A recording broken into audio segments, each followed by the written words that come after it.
Wife messaged from her girl's trip, "I'm not coming back, I've met someone much better and younger than you." She'd transferred our joint savings to her personal account. "Good luck," I replied.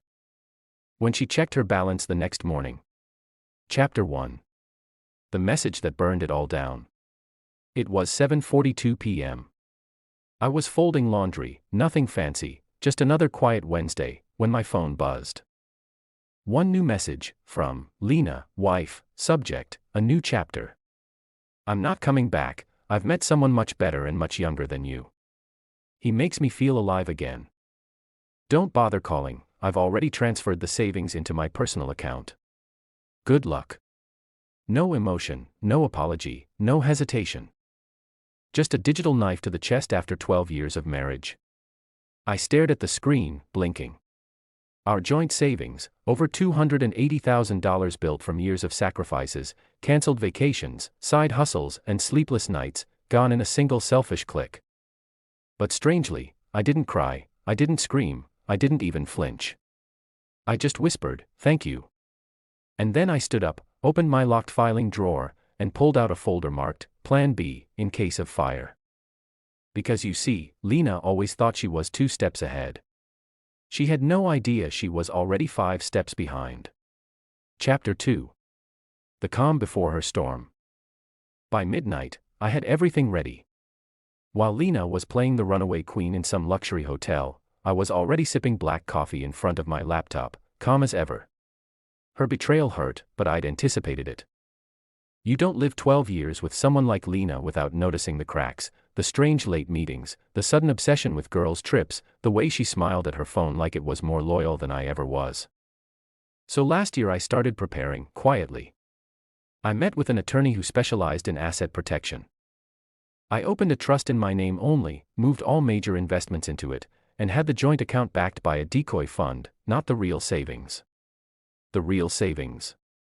Already in a crypto wallet and 2 offshore accounts, she thought she'd stolen everything. In truth, she'd stolen a carefully placed trap. That joint account she drained only held $3,200.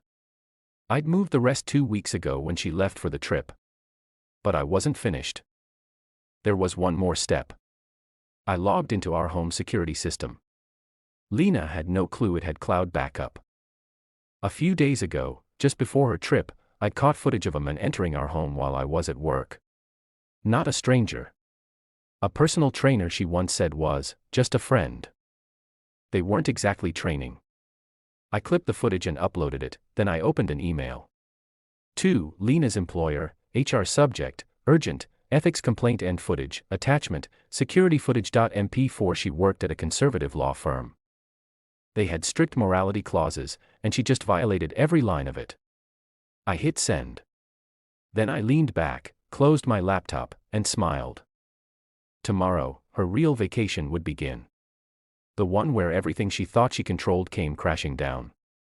Chapter 3. Your account has been frozen. Lena's first call came in at 6:02 a.m. Blocked number. I ignored it. The second came at 6:04. I let it go to voicemail. Then the text began. Lena. What the hell did you do? Lena. Why is the account frozen? Lena. Call me right now. I didn't reply. Instead, I logged into our bank's app, smiled, and clicked freeze card. The card she'd used for 5-star room service, spa treatments, and that romantic helicopter tour she posted on Instagram with him. That card was now dead. Then came the message from her firm. A screenshot sent by an old friend in HR who owed me a favor. Subject, suspension pending review. Code of conduct violation. Due to recent evidence submitted anonymously to Human Resources regarding a breach of company ethics and image, Lena Matthews is suspended effective immediately pending formal investigation. Her 6-figure career? Gone. The same job she mocked me for not measuring up to in front of her friends. Finished. That's when she called again. This time, I answered. Hello. You sick son of a. You ruined my life. I stayed silent. Let the rage burn through her. She continued. You can't just do this. I took what was mine. You didn't even care about me. Oh, I cared, I said calmly. Cared enough to leave you alone with a bankrupt account, a terminated contract, and a boyfriend who's already skipped out on the hotel bill. She froze. I heard her breathing quicken. How do you know that? Check the lobby cameras. He left at 3 a.m. The card you gave him was declined. Silence. Have a wonderful morning, Lena, I said. It's just getting started. I hung up. Chapter 4. The Family Intervention.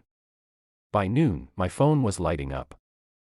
Not from Lena this time, but from her parents, her sister, even her godmother. It began with mild confusion. Linda, her mom. Hey, sweetie. We just heard from Lena. She's really upset. What's going on? Richard, her dad. She said you hacked her account, that you're being cruel. I didn't respond right away. Instead, I forwarded them a single PDF file, a collection of screenshots, texts between Lena and her affair partner, vacation invoices, the signed transfer notice from her joint savings account, and one particularly damning image. A selfie of her in bed with the men sent accidentally to my iCloud account when she was too drunk to realize she used the shared iPad. 3 minutes later, Linda replied, "Oh my God, I'm so sorry." No more messages came from them after that. But her sister? Not so quiet. Carla, you think you're a saint. You always acted like you were better than her. Now you're just cruel. I replied with one line. Tell me, Carla. Was it your idea to help her funnel my inheritance into her personal account before the divorce? No reply.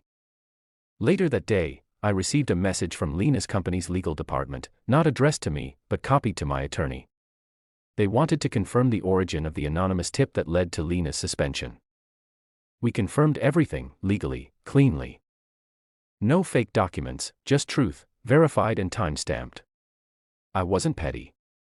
I was precise. The next day, the media caught wind of the scandal. Lena's position was a public-facing one. She had built a brand around female empowerment and authenticity. But once the screenshots leaked, especially the one where she texted her affair partner, "He's so stupid, I could take everything and he'd still thank me." Public sympathy evaporated. Her LinkedIn was flooded with comments. Her Instagram lost thousands of followers overnight. By the end of the week, she deleted every social media profile. But me. I wasn't done.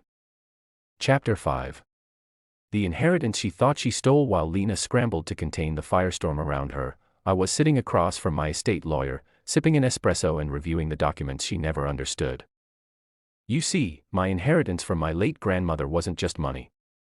It was an asset portfolio held in irrevocable trust.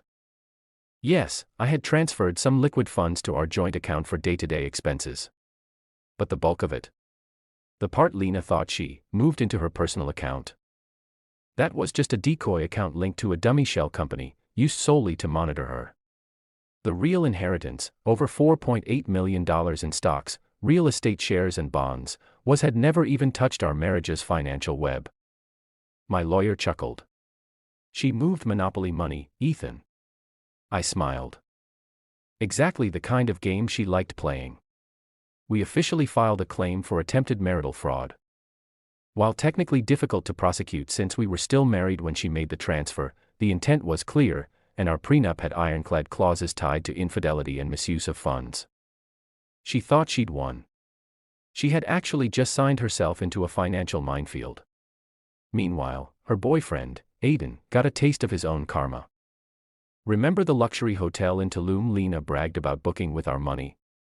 That wasn't just for a fling.